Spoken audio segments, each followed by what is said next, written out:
Хэрэв та энэхүү зохиолыг бүтэн үйлбэрээр сонсохыг хүсвэл M-Book application болон M-Book Web-ээр сонссорой. 12 дугаар хэсэг. Өнгөрсөн хэдэн сард анх удаа ээжийнхэн хоолойг их зараасаа сонссон залуу золтол эргээд гарчихсангүй. Алга нь хөлөрч ар нуруунаас нь халуу төөнөх мэт санагдахад залуу босоод гүйчихмээр санагдана. Тэгсэн ч өөдөөс нь харж суугаад ном уншиж суух залуугийн загсныг зөрчихгүй хичээн сууна. Гэрийн хаалганы цаанаас гарах дуу улам лавширч "Баяраа, ээж нь байна миний хүү. Хаалгаа тайл" гэх юм. Ер бусын тайван сонсогдох энэ дууг Баяраа урд цагт өдөр бүр сонсдог байсан. Амаан урстал арих гударч ирээд үүдийн төгжээд дундчихсан үед ээж нь хаалганы цаанаас ингэж дуудаж зогсдогсон. Өнгөрсөн бүхнийг эргэн сануулхад Баярын зөвх чийгдэж хоолой дээр тэгэлсэн юма гүд хийлгийн залгихаар оролдлоо. Төдөлгүй өнөөх хоолой улам чангарч шавдуулах маягтай болж ирэхэн тэр. "Баяраа, чи хаалгаа тайлал та. Хөгшин ээжийг хар хүүтэнд ингэж хүлээлгэх гэж аль насандаа төрүүлсэн харлаа юм чи" гэхэд Баяраа давхин цочлоо. Энэ мөчөд мөн л эргэж харах шахав. Хаалга балбаж байгаа нь төргөсч илүү хүчтэй болж байх юм. Номын дуу аажмаар чангарч ирэхэд хаалга балбах бус харин өшөгчөж байх шиг чанга чимээ гарлаа. Баяраа мөрөө хавчин чичирч суухад хаалганы цаанаа "Баяраа навш минь хаалгаа тайл, намайг оруул. Үгүй бол би чамайг мөч өрчинж эргүүлж хаяад мах бүлэхгүй бүгдийг нь зажилж бүлийн цусыг чинь нүж болтод хүлхэд завжаараа цуулчихсан шүү. Хаалгаа тайл" гэж хашгирах дуу ээжийнх нь гэхэд арай бүдүүн болж ирэхэн тэр. Зөвхөн бүдүүн байгаа зогсохгүй амьтны тарчлаа мэд гагирган сөөн хоолоогоор хамаг биеийг нь хүйтэн төмрөөр хайрч зүрхэнд нь шар ус хуруулан хашгирч байна. Баяраа байж суух газрын олж идэтлэн айсан тул тэсэлгүй өмдөндөн савруулж байгаа. Үүнээс нь санаач зовхт инхэлгүй энэ бүхний араас амьд үлдэхийг хүснэ.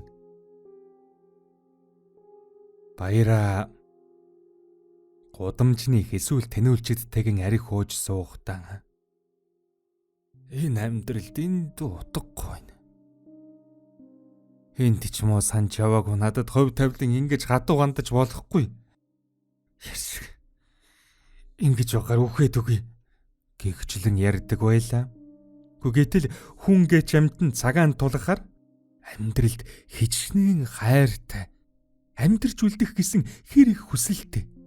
Хүний орчлонгоос эдсийн хүртэл зуурчхад мөддөө тавьж өгөхгүй хичээн арга сөөгчилж байгааг харж болно.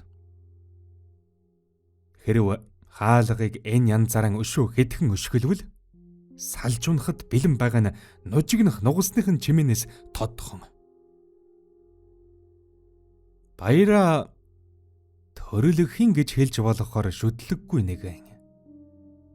Бурхан шашны тухай нэг л үг сонсвол архины халуунтан тэр хүнийг гутаан доромжилж хэлсэн үгийг нь хинээс ч юм сонссон ээлдв хов живэн давслан ярьсаар няцааж байж санаа намардаг байв. Гэтэл энэ удаад шинжлэх ухаан Баяраа хоёр шашинд инг үүсэгдчихэв. Айсантан ирүүн хүртэл чичрэх Баяраа хоёр алган хавсарч хамарныхан хавьд авчираад мэдсэн сурсан бус дуулсан ганц майнан давтан уншлаа. Энэ нэг хүчтэй номны дэргэд ганцхан тарин юу болох вүлээ?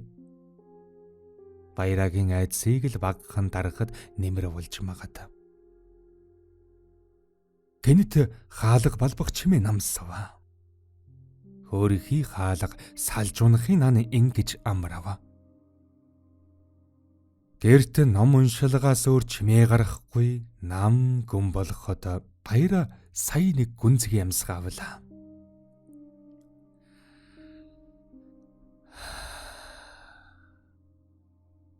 Залуу номон уншихын төр завсарлаж өмнө нь өөгөлж тавьсан ардсан Баяраад өгөөд Өөрийгөө 8 удаа нар буруу тойруулж уута гэв. Баяраач хэлснээр нь хийгээд дуусахад залуу шанааг нь дагаж урсах хөлсөн ханцуугаар нь шудран арчаад. За одоо бүр хэцүү болно. Тест тийм шүү. Огт нүүр өгч болохгүй. Тэгхэл юм бол энэ номын хүч бүхэлдээ нөлөөгөө болно. Эцэстэн чээж хохироод үлдэж мэднэ шүү. Хохироод гэхээр яаж? Хөл гараагүй болохоос эхлээд хөрсөн цогцос болцоход энэгээрээс дамжлуулаад гарч ч мэднэ. Энэ үг Баярагийн сүр сүлдийг алсын алсад амбаардаад явуулчих шиг санагджээ. Хийн гарсан шаар шиг шолохойж суусан Баяраг хүлээлгүй ном үргэлжиллээ. Хэсэгтэн номын дуунаас үр чимээгүй намгүмд Баяраа овоо тайвширч суулаа. Энэ хിവэрэ үргэлжлүүлээд 3 хонволыг амарсан. Даан чулам хэцүү болно гэсэн. Одоо яадаг вүлээ? Яаж шухан энэ бүхний ард амьтаа голтой үлдэх вүлээ?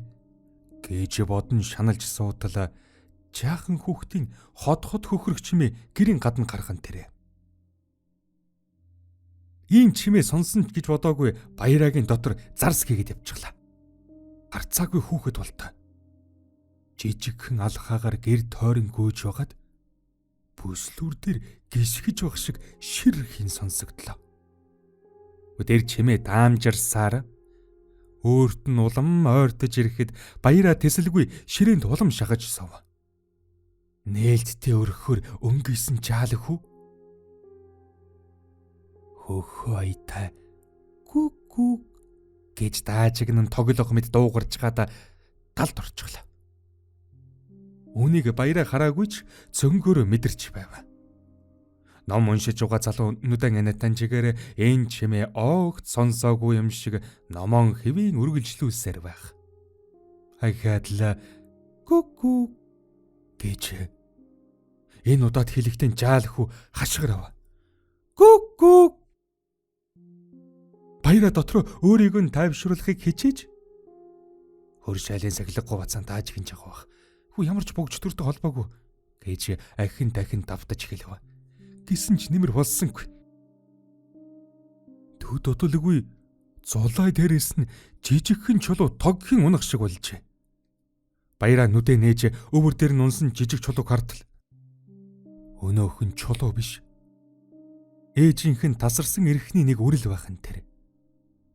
Баяраа үүнийг хараад улам ихээр айж эхлэхэд өрх дээрээс толгоогон унжуулж байсан чаалах уу?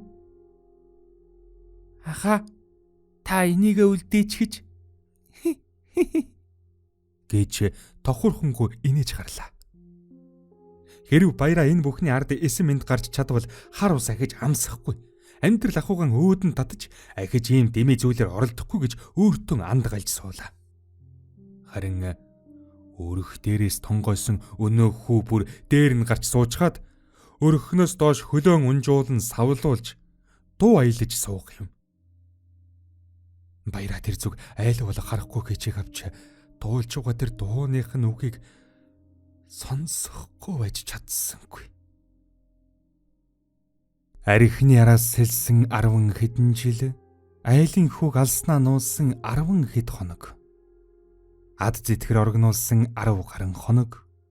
Аяа чи үүнийг хэд нугалж амссан да. Арцгэр ус чин тагнаа загтнуулна. Халуун цус чин толгойд гарч хайран амьдрал чин яаран болно. Ийн дуулж байсан хүү гів гинт өрхнөөс дотогш гэрлүү өсөрч гин тэр. Гэтэл хоолооноос дүүжилсэн олсон тоонноос уяатай байж таарчээ.